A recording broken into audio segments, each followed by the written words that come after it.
Assalamualaikum warahmatullahi wabarakatuh.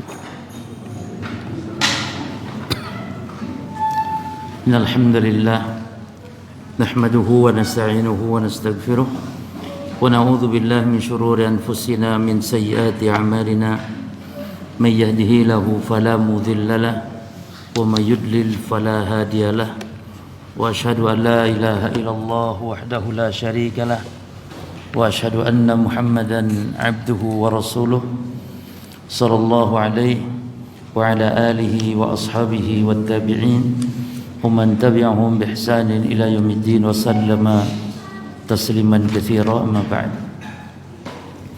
Para jamaah salat maghrib kaum muslimin wal muslimat rahimani wa rahimakumullah, kita melanjutkan membaca kitab At-Ta'liqat Al-Mukhtasarah ala matni al-aqidah tahawiyah karya al-syekh Salih bin Abdullah bin Fauzan hafizahullah ta'ala.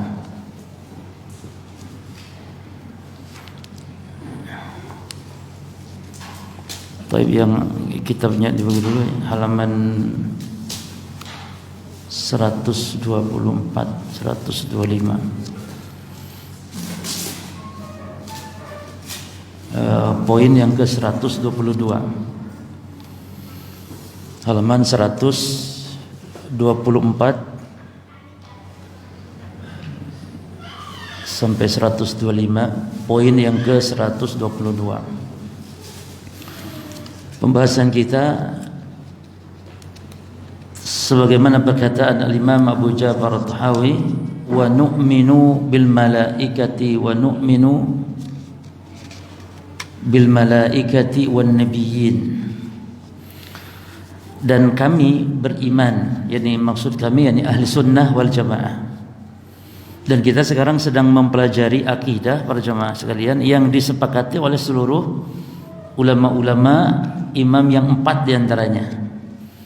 Seperti Imam Abu Ja'far At-Tahawi ini adalah bermadhab Hanafi, tapi akidah mereka satu dengan Imam Syafi'i, dengan Imam Ahmad, apalagi Imam Ahmad. Demikian pula Imam Malik, ya. Demikian pula murid-murid mereka.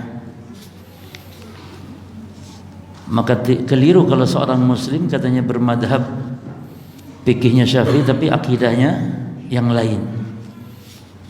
Justru yang lebih layak untuk diikuti itu akidah para ulama tersebut, imam-imam yang 4 tersebut. Aqidatuhum wahid, akidah mereka satu. Taib, kita baca syarah atau penjelasan ringkas dari Syekh Fauzan hafizahullah. Wa nu'minu bil malaikati wan nabiyyin, kami beriman kepada para malaikat dan para nabi. Beliau mengatakan hadza min arkanil iman,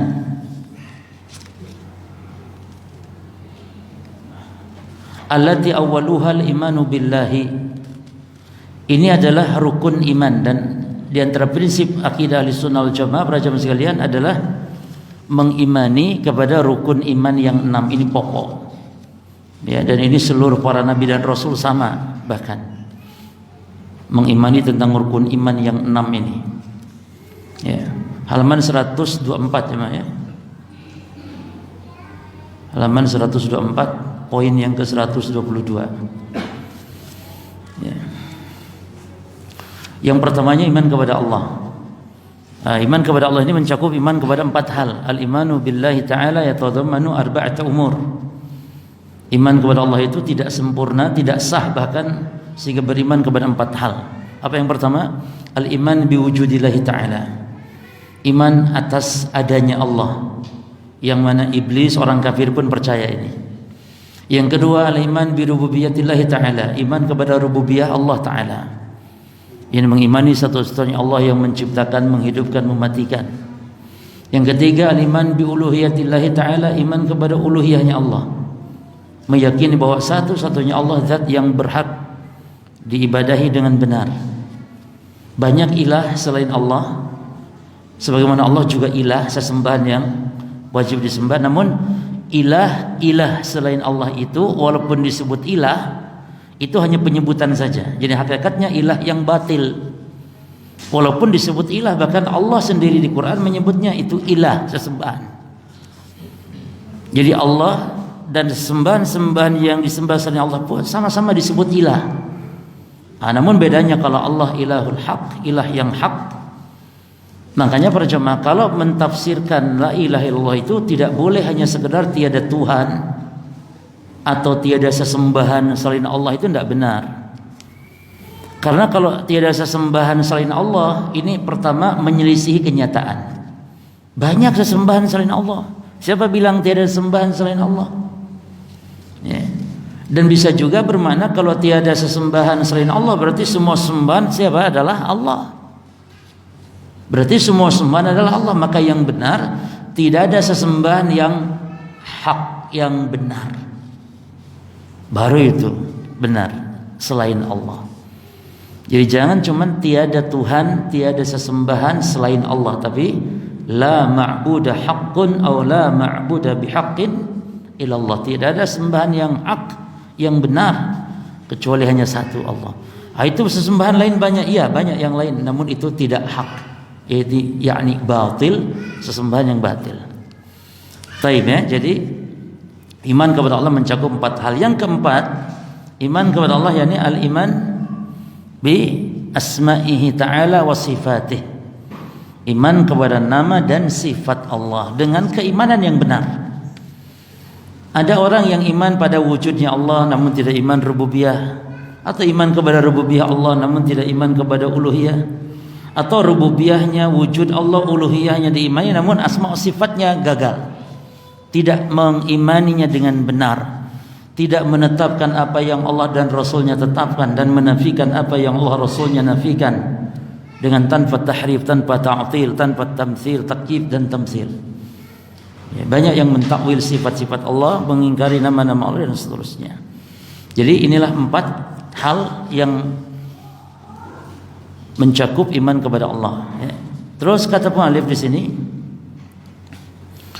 wasanian, yang kedua, al-imanu bil malaikati, beriman kepada malaikatnya, kata Syekh Fauzan, ya, masih di halaman 124. Mengimani bil malaikah. Al malaikah berjamaah itu bentuk jama'. Jadi al malaikatu itu artinya para malaikat. Kalau satu, malakun, diambil dari kata malak. Malak, orang Arab itu nggak mau yang susah-susah. Orang Arab itu punya kaidah, hamzah kalau sulit diucapkannya dibuang dia. Malak, ak ini sulit diucapkan, dibuang. Bi ismillah, susah mengucapkan hamzah, dibuang. Al unas, sulit juga, dibuang menjadi annas. Malak dibuang hamzah menjadi malak. Itu malak itu satu, banyak malaika.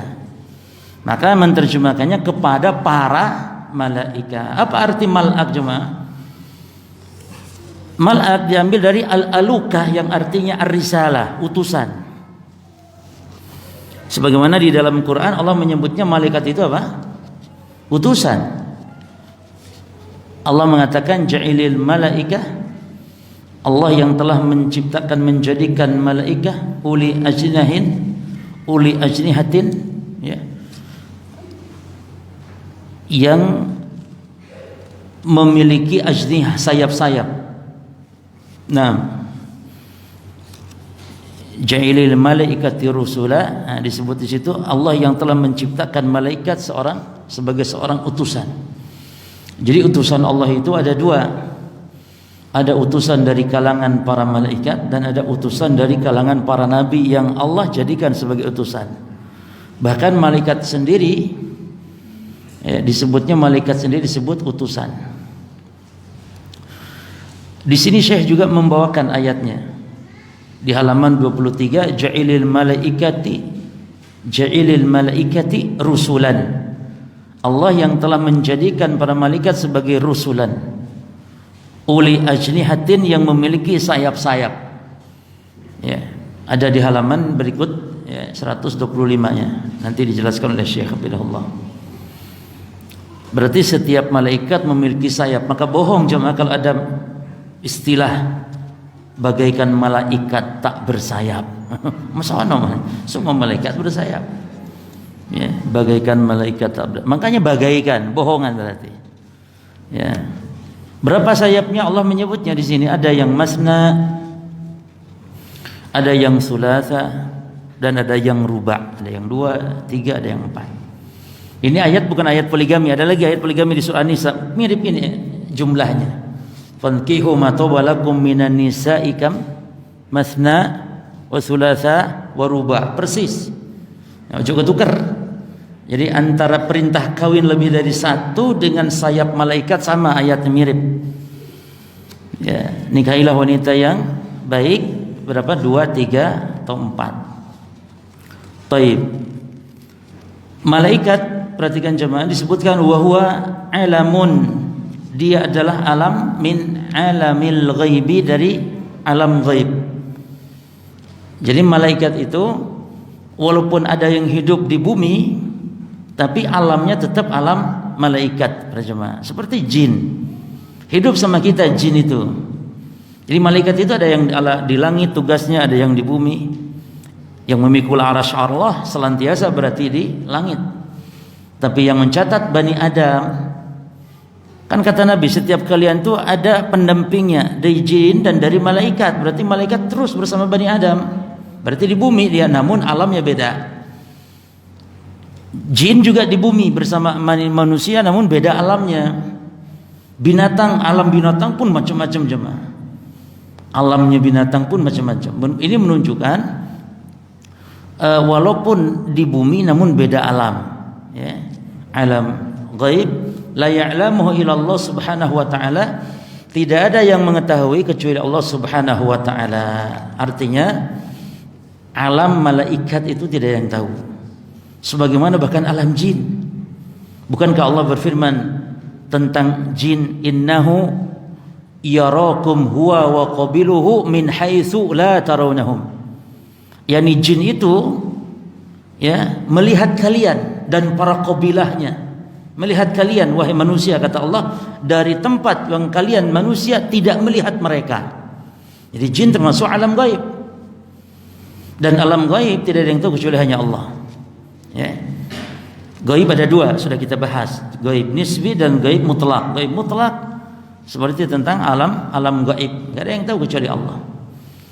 Adapun gaib nisbi, gaib yang manusia sebagian atau makhluk sebagian tahu, sebagian tidak tahu. Itu gaib nisbi. Motor hilang, itu gaib nisbi itu. Karena pencuri tahu, yang punya motor nggak tahu kan? Itu gaib apa namanya seperti itu? Gaib nisbi. Nah, orang yang tanya ke dukun tentang gaib nisbi ini derajatnya tidak sampai kafir asal dia meyakini kalau dukun tidak tahu gaib. Syaratnya itu. Tapi kalau bertanya apapun ke dukun dan meyakini dukun tahu gaib, kufur dari sebab meyakini dukun tahu gaib. Tapi kalau tanya gaib mutlak, mau yakin atau tidak, perhatikan bedanya. Tanya gaib mutlak ke dukun, mau dia yakin dukun tahu gaib atau tidak pun tetap dia kufur. Kenapa? Karena gaib mutlak tidak ada yang tahu kecuali Allah. Jelas jemaah. Adapun gaib nisbi tidak sampai kafir selama dia meyakini dukun tidak tahu gaib. Justru dia datang ke dukun karena dukun punya teman-teman dari jinnya itu barangkali, katanya gitu. Tolonglah carikan di mana motor saya, karena kamu punya banyak kenalan gitu. Barangkali kamu tanya jin-jin yang di sono tuh, yang di mana. Kamu nggak tahu apa-apa, cuman kamu bisa tanya jinmu itu, gitu. Atau temanmu itu. Ya. Tapi walaupun begitu jemaah, jangan karena tidak kafir tetap sholatnya nggak diterima selama 40 hari 40 malam. Ya. Man atakahinan fasalahu an syai' lam tuqbalahu salatun 40 lailah. Siapa yang datang atau yang tanya ke dukun walaupun nggak datang, disebutkan kan man atakahinan, siapa yang mendatangi dukun, fasa'alahu, lalu bertanya an syai' tentang sesuatu apa saja, maka kata Nabi tidak diterima sholatnya selama 40 hari 40 malam. Ada orang yang, Ustaz saya kan tidak datang, mek tanya toh sama walaupun tanya lewat HP itu ya sama, mendatangi juga. Apalagi sekarang musim online, sembarang online cuma. Apa saja online, sampai ngaji online. Alhamdulillah kita bisa tatap muka lagi. Online itu ya kalau berkah dapat ilmu berkah, tapi berkah majelisnya tidak ada. Karena duduknya di masjid memang disebutkan dalam hadis. Jadi di antara jemaah sekalian, di antara bentuk memakmurkan masjid ada memakmurkan fisik, membangun masjid, memakmurkan dengan ibadah di masjid. Nah, ibadah spesial di masjid itu adalah pertama salat berjamaah, yang kedua ta'lim. Mana dasarnya? Nabi mengatakan majtama'a qaumun fi mana? Fi baitin min buyutillah. Tidaklah berkumpul suatu kaum di rumah di antara salah satu rumah Allah. Berarti bentuk memakmurkan masjid yang paling prinsip adalah setelah salat berjamaah apa? Mengadakan deras, mengadakan dars, mengadakan durus, mengadakan pengajian-pengajian ilmu seperti ini. Jelas semua ya? Baik. Khalaqahumullahu ta'ala min nur. Allah menciptakan para malaikat itu dari cahaya. Inilah yang menguatkan pendapat bahwa malaikat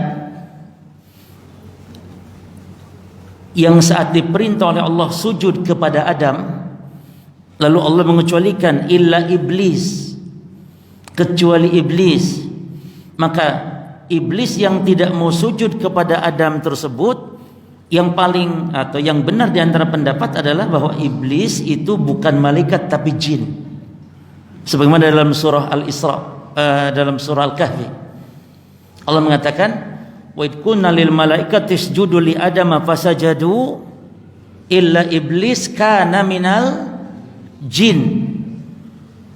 Ya, dan ini khilaf para ulama tentang masalah ini jemaah. Dan pendapat yang kuat dari tiga alasan, tiga dasar jemaah alasan bahwa iblis yang tidak mau sujud kepada Adam itu bukan malaikat. Sebagian ulama mengatakan sampai katanya itu malaikat bahkan yang paling taat. Kok bisa? Jadi malaikat tadi yang paling taat. Cuman karena dia hasad sehingga dia membangkang, aba wastakbara kana minal kafirin. Maka ada tiga bantahan minimal. Yang pertama, Allah tegaskan tadi di surah Al-Kahfi, kana minal jin, dari golongan jin. Yang kedua, beda penciptaannya. Kalau jin diciptakan dari api, kalau malaikat dari cahaya. Terus yang ketiga, sifat malaikat itu Allah tegaskan apa? Para jamaah sekalian, sifat malaikat la yasbiqunahu bil qaul, tidak mendahului, ya, tidak mendahului perkataan Allah, yakni tidak membangkang. Wahum bi amrihi ya'malun, senantiasa apa perintah Allah itu dilakukan. Dalam ayat yang lain, la ya'sunallaha ma amarahum wa yaf'aluna ma yu'marun, tidak pernah durhaka. Bahkan dalam ayat disifati aba wastakbara wa kana minal kafirin, ini tidak pantas disematkan kepada para malaikat. Maka yang benar dia jin. Nah, diciptakan dari nur. Nah, dan malaikat berjemaah berjasad, ya. Jadi malaikat itu tidak boleh seorang muslim berkeyakinan hanya makna unsur kebaikan saja. Ini unsur kebaikan ruhani yang sifatnya yang baik-baik saja. Sebagaimana katanya setan itu unsur keburukan. Kita katakan jin dan malaikat ini makhluk Allah yang dia berjasad. Ada jasadnya. Mana bukti jasad? Kan ayatnya di dalam Al-Quran Allah mengatakan punya apa jemaah? Uli ajnihatin, punya apa? Punya sayap. Nabi Muhammad SAW juga mengatakan tentang malaikat yang memikul arsy Allah, jarak antara pundaknya dan jarak antara daun telinganya itu berapa? Masirah sab'ami'ata am, jaraknya 700 tahun perjalanan. Berarti menunjukkan punya pundak, punya telinga. Ya. Cuma jasad malaikat tentu beda dengan siapa? Dengan kita, sebagaimana Syekh di sini menjelaskan nanti. Ya. Baik. Kemudian li'ibadatihi, dan Allah menciptakan para malaikat untuk beribadah, wa tanfidhi awamirihi fi makhluqatihi, dan untuk tanfid itu untuk menunaikan, menegakkan perintah-perintah Allah tersebut fi makhluqatihi pada makhluknya, yakni apa yang berkaitan dengan makhluk. Karena malaikat itu berjamaah berkaitan dengan kita sebagai seorang mukmin atau kaum yang beriman. Ada yang kaitannya dengan orang-orang kafir. Jadi malaikat seolah melayani kita, mencatatkan amal-amal perbuatan kita. Masya Allah. Yang malaikat tidak pernah lupa, tidak makan, tidak minum. Ya, antum bayangkan kalau amal kebaikan antum ibadah yang dicatat malaikat, lalu malaikatnya sedang makan, nggak kecatat. Terbayang ya, malaikatnya sedang tidur, ya rugi antum. Tapi alhamdulillah malaikat tidak makan, tidak minum, tidak tidur. Maka di antara sifat malaikat perjemaah yang malaikat tidak disifati dengan sifat yang pertama, malaikat tidak disifati dengan laki-laki dan perempuan. Ya. Mana dasar atau dalilnya? Jadi malaikat tidak disifati dengan satu, al-malaikatu, malaikat la yusafuna bi adzukurah wal anuthah. Malaikat tidak disifati laki-laki atau perempuan. Dalilnya antum lihat di surah Az-Zukhruf ayat 19. Ya. Allah mengatakan, wa ja'alul malaikata alladzina hum ibadur rahmani, ya, wa ja'alul malaika, dan mereka, jadi Allah membantah orang-orang musyrikin. Kata Allah, mereka orang-orang kafir, orang-orang musyrikin itu mensifati atau menyatakan, menjadikan malaikat yang dia adalah hamba-hamba Allah Ar-Rahman itu sebagai perempuan. Jadi Allah tolak pernyataan orang musyrikin. Nah, kata Allah, ashhidu khalqahum satuktabu syahadatuhum wa yus'aluna. Jadi dari ayat ini di surah Zukhruf ayat 19 Allah membantah pernyataan orang-orang musyrikin. Maka ada 3 kaum jemaah ya, dan mereka menyatakan malaikat ini anak-anak perempuannya Allah katanya. Maka ada 3 kaum yang menyatakan Allah punya anak. Satu, Yahudi yang mengatakan Uzair anak Allah. Yang kedua, Nasrani yang mengatakan Isa anak Allah. Yang ketiga, orang-orang musyrikin Quraisy Mekah yang mengatakan para malaikat itu anak perempuannya Allah. Maka secara khusus Allah membantah di dalam surah Al-Ikhlas, lam yakul qul huwallahu ahad Allahu samad lam yalid wa lam yulad. Ya. Allah kalau menafikan sifat di Quran itu sifatnya global jemaah. Secara global sifatnya. Penafian itu beda dengan penetapan sifat di Quran. Kalau penetapan itu lebih rinci, tapi dalam penafian itu hukum asalnya global. Namun kadang Allah rinci penafian itu seperti tidak lemas atau lemes, tidak tidur atau tidak punya anak. Ini karena dalam rangka membantah kaum yang menyimpang.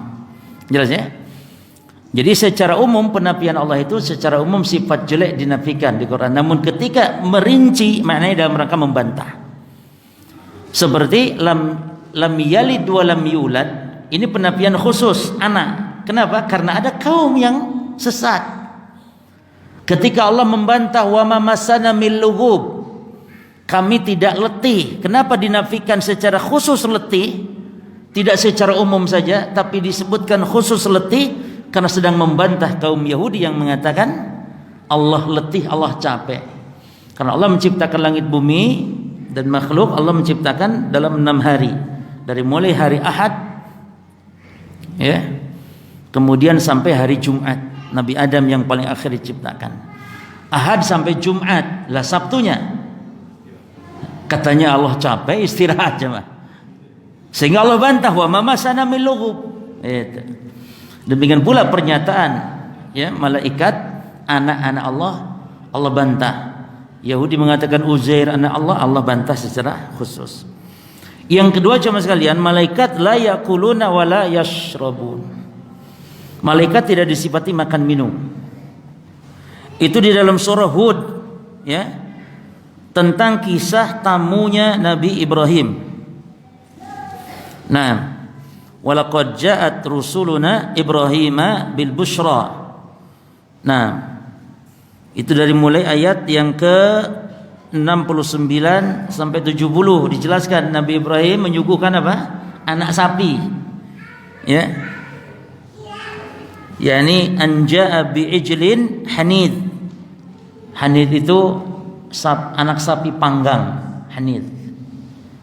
Nah, falamma ra'aydiyahum la tasilu ilaihi, ketika disuguhi mereka enggak pada makan. Nabi Ibrahim takut, kenapa disuguhi makanan yang Anda makan? Akhirnya mereka ngaku kalau kami ini para malaikat. Malaikat yani tidak makan, tidak minum. Jadi malaikat yang diutus oleh Allah untuk kaum Lut, untuk menghancurkan kaum Nabi Lut. Mampir dulu ke Nabi Ibrahim bertamu, menyerupai manusia tentunya. Taib. Yang ketiga jemaah, malaikat tidak disifati dengan la yamiluna wala yat'abuna wala yanamun. Tidak capek, tidak letih, tidak disifati dengan tidur. Tidak tidur. Nah, disitulah keuntungannya, ya. Malaikat tidak tidur sehingga terus mencatat amalan-amalan kita. Nah, ini diantaranya. Makanya kata Syekh tadi, mereka menunaikan perintah-perintah Allah yang berkaitan dengan kehidupan Bani Adam. Ada tugas malaikat itu subhanallah para jemaah yang dia hanya doakan orang Islam saja, masya Allah. Ada yang hanya malaikat itu tugasnya mendoakan orang-orang yang berpegang dengan sunnah Nabi dengan ampunan dan rahmat.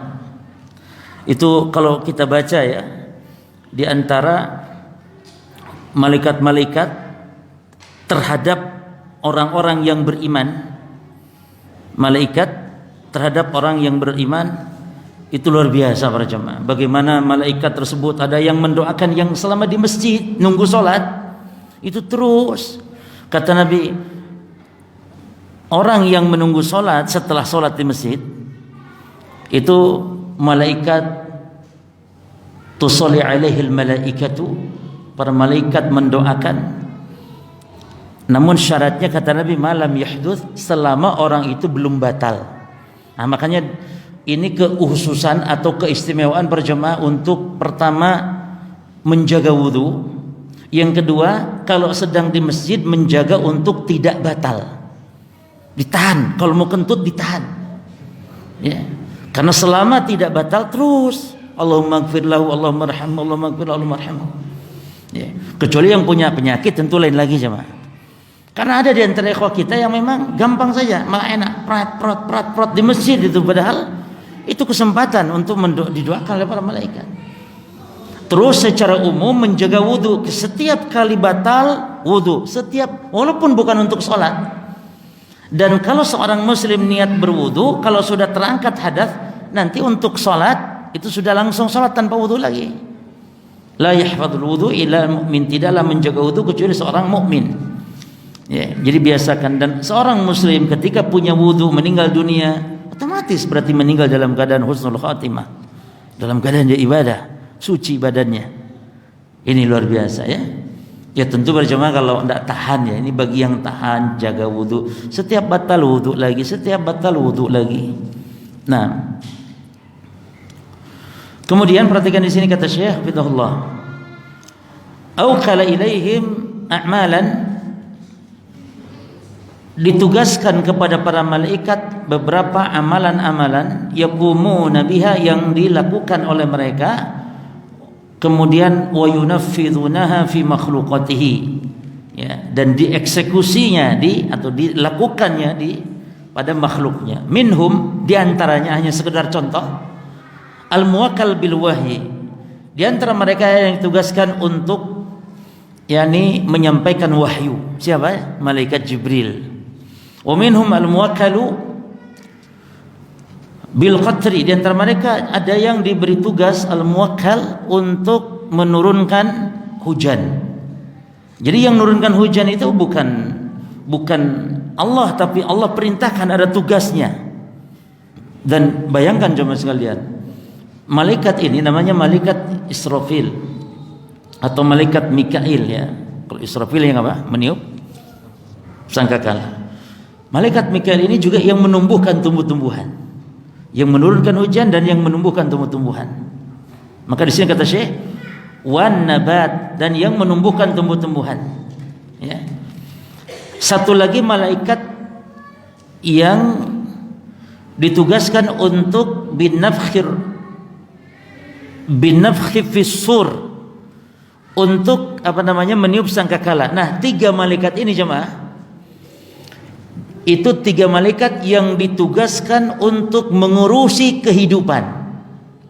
Hidup apa? Jibril ditugasi untuk menghidupkan hati, ya karena wahyu, hati hidup dengan apa jemaah? Dengan wahyu. Yang kedua, Mikail ditugaskan dengan hujan dan tumbuh-tumbuhan, berarti untuk menumbuhkan bumi, ya. Dan yang ketiga, Israfil ditiupnya sangkala untuk menghidupkan apa? Orang-orang yang telah mati. Maka 3 malaikat ini, Jibril, Mikail dan Israfil, dikenal dia untuk menjaga kehidupan, ya, atau berkaitan dengan kehidupan. Makanya berjamaah 3 malaikat besar ini dibaca di dalam doa Nabi sallallahu alaihi wasallam di dalam salat malamnya. Jadi Nabi dalam salat malam membaca doa ini.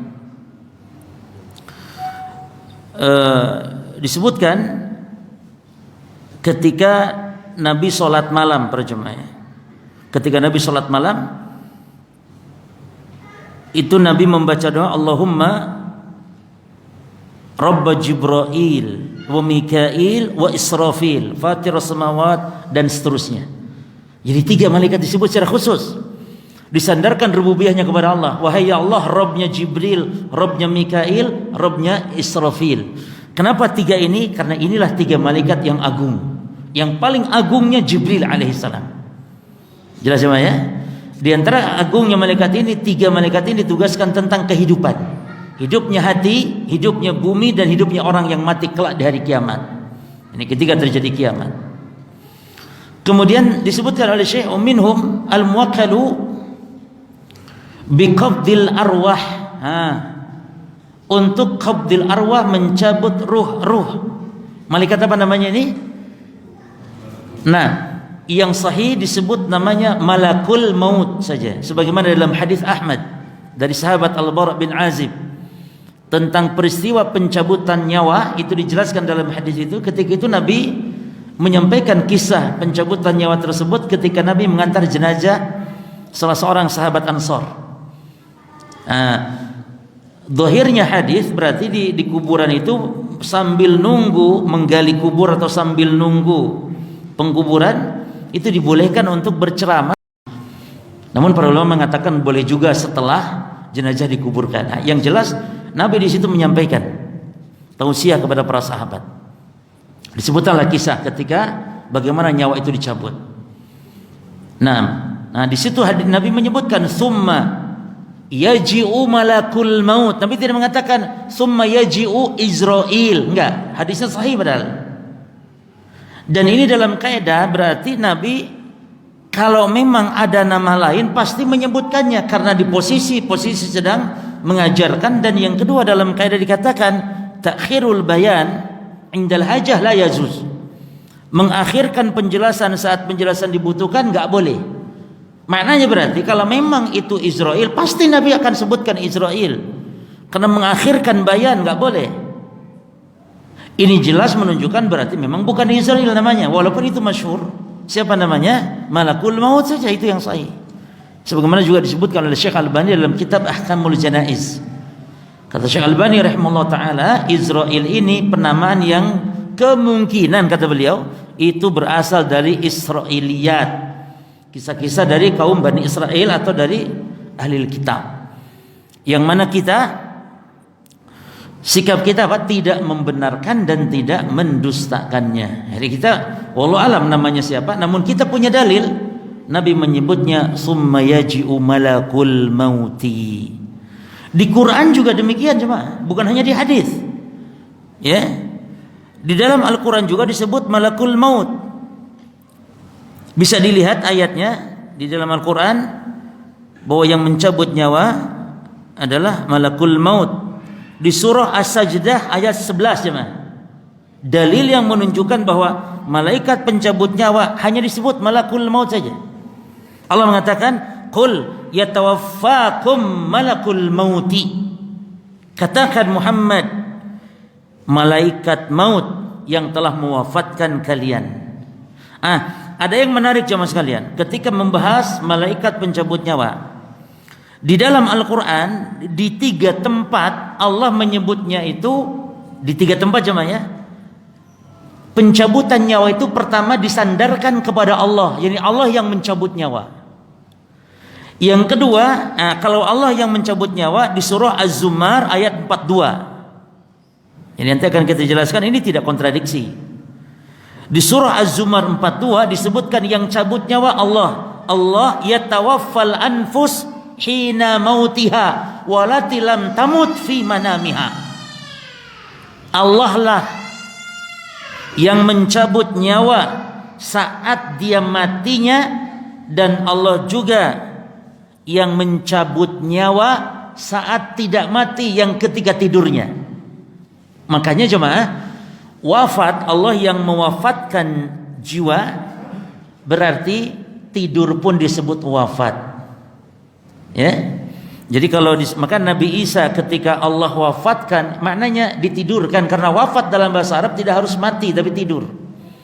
Dalilnya apa wafat itu bisa diartikan juga tidur?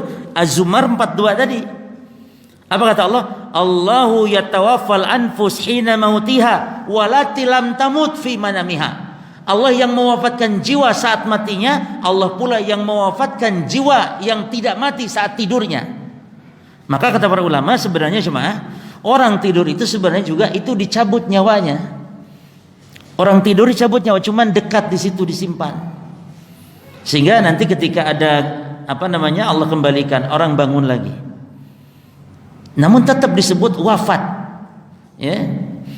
Makanya tidur itu saudaranya mati. Sehingga pernah Nabi ditanya, "Ya Rasulullah, ayanamun ahlul jannah?" Wahai Rasul, penduduk surga itu apakah tidur? Kata Nabi sallallahu alaihi wasallam, "An-naumu akhul maut." Tidur itu saudaranya mati. La yanamu ahlul jannah. Penduduk surga tidak pernah tidur. Rugi jemaah, bidadari 72. Antum tidur rugi. Ya, eman. Makanya yang tidak pernah tidur. Karena namanya tidur itu saudaranya mati. Nah, ada dulu. Baik. Fadal.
Asyhadu anna Muhammadar Rasulullah.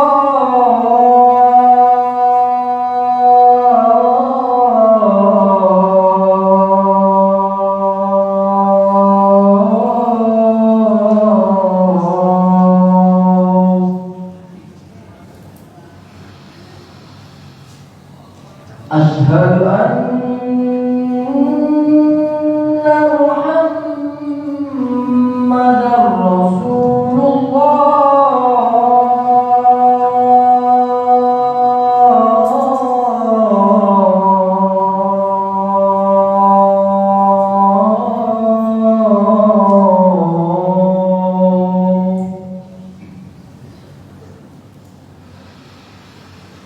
hayya 'alas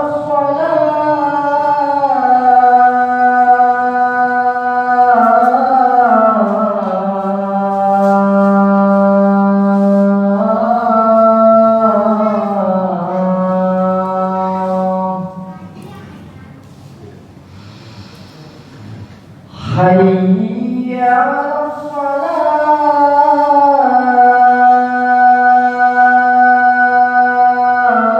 falah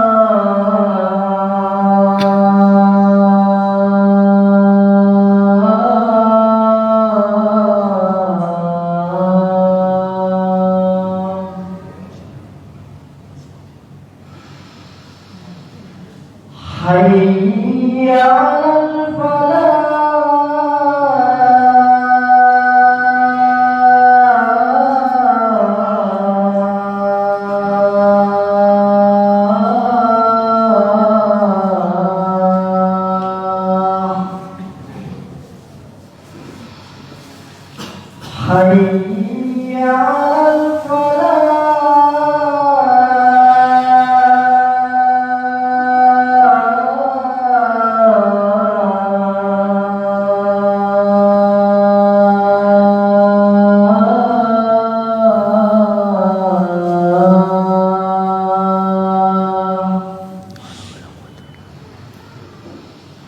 Allahu Akbar,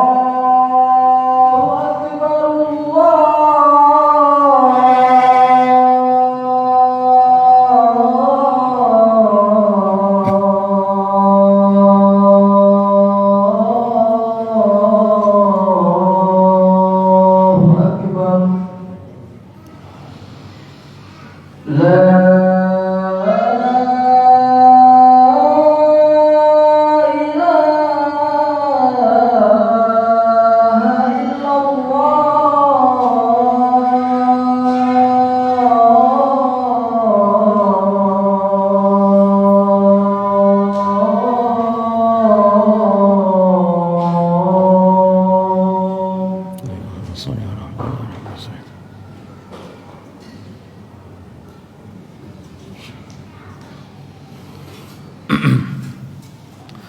Bismillah, alhamdulillah, wassalatu wassalamu ala rasulillah wa ala alihi wa ashabihi wa man wala ma ba'd. Para jamaah sekalian, kaum muslimin wal muslimat rahimani wa rahimakumullah.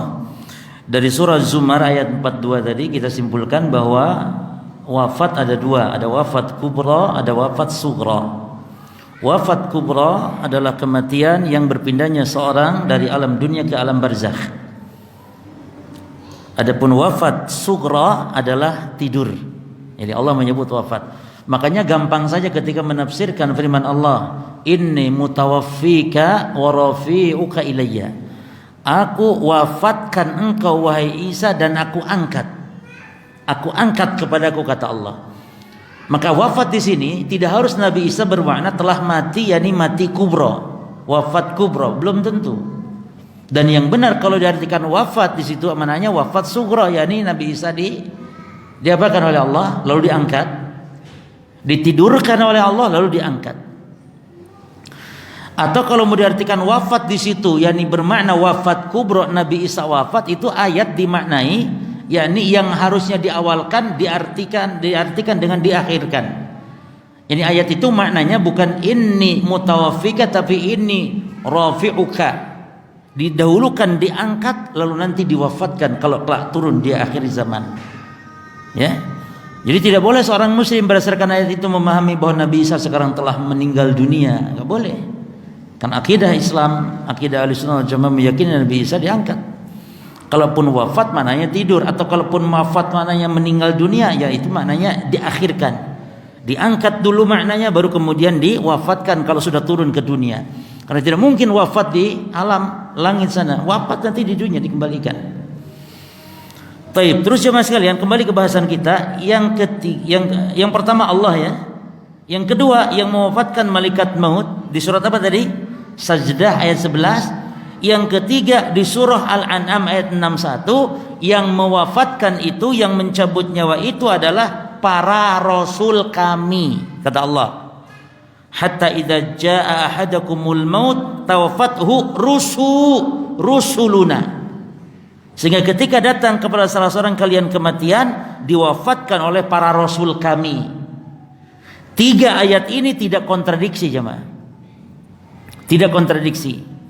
Allah yang mewafatkan karena Allah lah yang memiliki kehidupan dan kematian. Allah yang menciptakan kehidupan, Allah yang mewafatkan. Kemudian malaikat maut memang ditugaskannya oleh Allah kepada siapa? Malaikat maut. Adapun rasul kami maksudnya apa? Itu maknanya a'wanu malaikatil maut. Itu maknanya pengiring malaikat maut. Jadi malaikat maut mencabut nyawa tidak sendiri jemaah. Tapi sebelumnya turun, kata Nabi dalam hadis Al-Bara bin Azib, nazalat ilaihi malaikatun minas sama.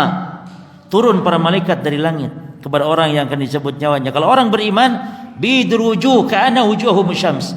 Putih wajahnya seperti cahaya matahari, terang. Kalau orang beriman. Kemudian mahum kafanun min akfanil jannah, membawa kain kafan dari surga, wa hanutun min hanuril jannah, membawa minyak wangi dari surga. Kemudian perhatikan jemaah, hatta yajlisu minhu madda basarihi.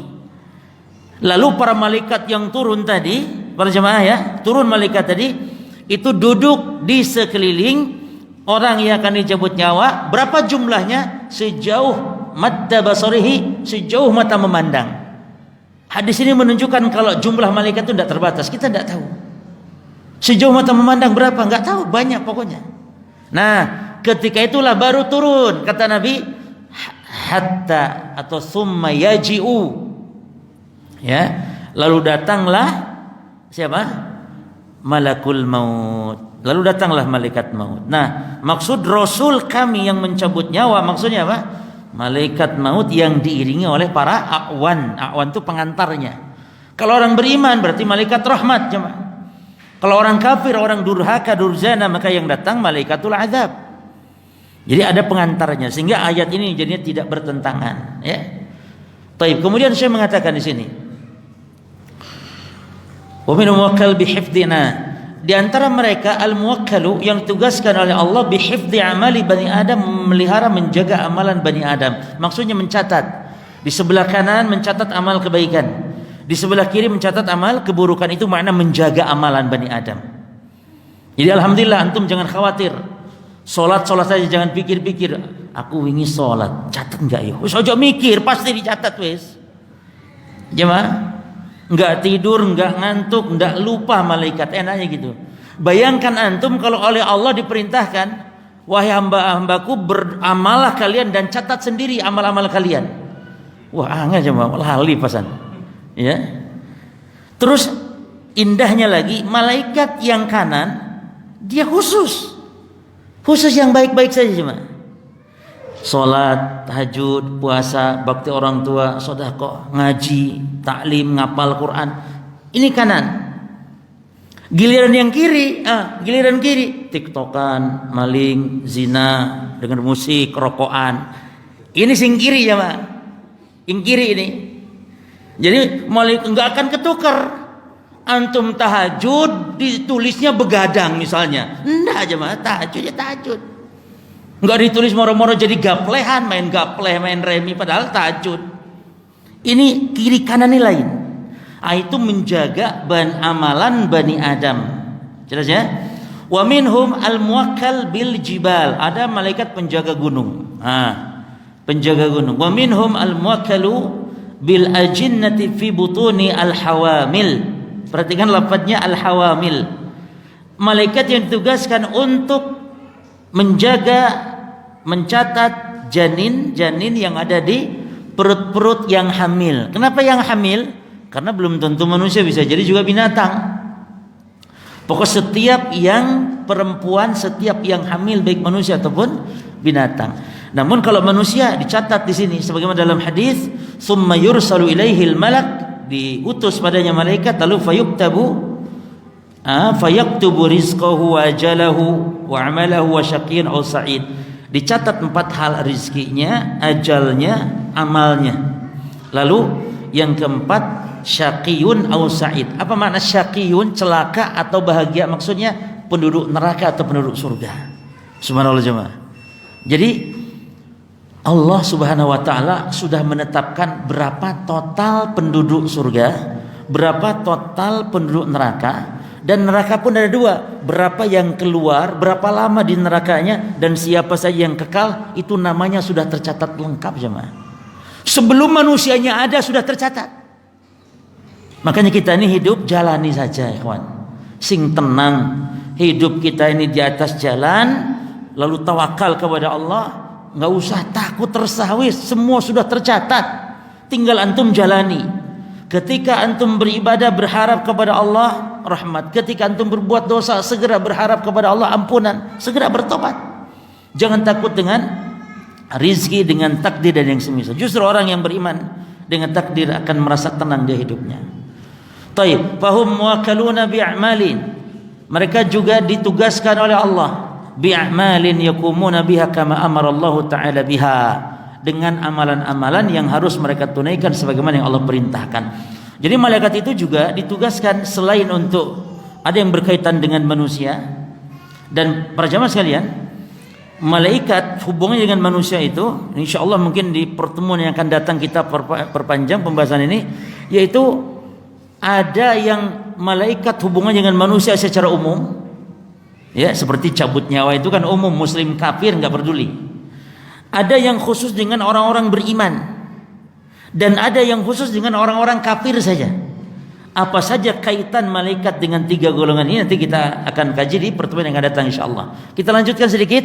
Kama amara Allah taala biha la yasbiqunahu bil qawli wa hum bi amrihi ya'malun. Mereka tidak mendahului, yakni perkataan. Artinya tidak mendahului, kalau enggak diperintah tidak melakukan. Mereka menunggu perintah senantiasa, dan mereka terhadap perintah Allah itu menunaikannya. Yusabbihuna al-laila wan nahar la yafturun. Dan malaikat senantiasa bertasbih. Jadi ada tugas-tugas yang memang khusus malaikat ibadah. Apa malaikat ibadahnya? Tasbih. Senantiasa mereka tasbih siang dan malam, la yafturun, yang tidak pernah merasa futur, yakni tidak pernah merasa bosan mereka.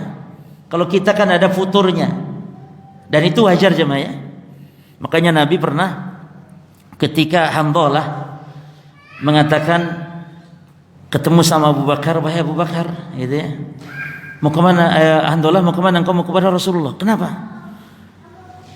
Kita ini merasa aneh katanya, kalau di dekat Rasul seolah-olah melihat surga, seolah-olah kita ini orang betul-betul iman, ya ini betul-betul charger tinggi iman itu kalau di hadapan Rasul, bersama Rasul ngumpul. Tapi kalau sudah sampai ke rumah bercengkarama dengan anak istri, bercanda di rumah, seolah-olah iman down katanya. Kata Abu Bakar, loh aku juga kayak gitu. Mari kita tanya Rasulullah. Maka apa kata Nabi sallallahu alaihi wasallam? Disampaikan, ya Rasul, jadi lapor gitu, ya Rasul, kalau bersama engkau kami bermajlis bersamamu, seolah-olah amalan kami itu Masya Allah, tapi sampai rumah itu sudah kayak melempem lagi. Kata Nabi, sa'atan. Memang demikian kata Nabi, ada kalanya naik, ada kalanya turun. Kalau iman kalian harus stabil, kalian akan disalami oleh para malaikat, karena yang bisa begitu hanya siapa?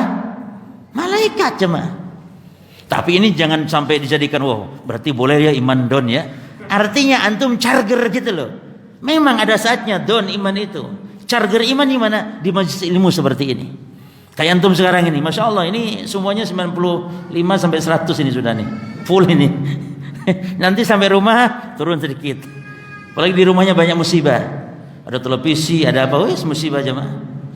nggak ada TV pun. Ya sekarang masya Allah ikhwan ini nggak ada TV semuanya. Ya tapi YouTube, gimana? Itu yang lebih canggih lagi, lebih canggih lagi dari TV. Semua ada di situ. Ya maka harus sabar, sabar antum, tahan dan tahan. Orang yang meninggalkan suatu karena Allah, Allah ganti yang lebih baik. Akan terasa indah penglihatan kalau antum tahan. Ya. Tapi insya Allah cukup jamaahnya. Nanti kita lanjut. Berarti nanti judulnya ini sama nanti versi kedua atau part kedua insya Allah. Allah Ta'ala alam. Ya mudah-mudahan Allah mengangkat wabah dari kita semuanya para jamaah. Allah menyelamatkan kepada saudara-saudara kita yang terkena wabah dan yang telah wafat, semoga Allah merahmati dan menjadikan sebagai syuhada.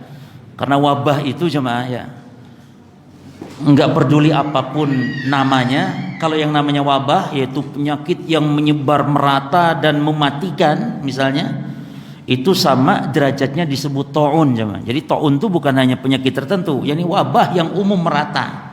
Sehingga dijanjikan oleh Nabi meninggal dalam keadaan syahid. Kalau orang yang meninggal karena ta'un, jadi wabah apa saja namanya bisa bergantian nanti. Sekarang corona entah apalagi namanya. Semoga Allah mengangkat. Allahumma rfa'anna al-waba wal bala wal mihan bi rahmatika ya arhamar rahimin. Wa sallallahu nabiyana Muhammad. Subhanakallahumma bihamdika asyhadu an la ilaha illa anta astaghfiruka wa atubu ilaik. Assalamualaikum warahmatullahi wabarakatuh.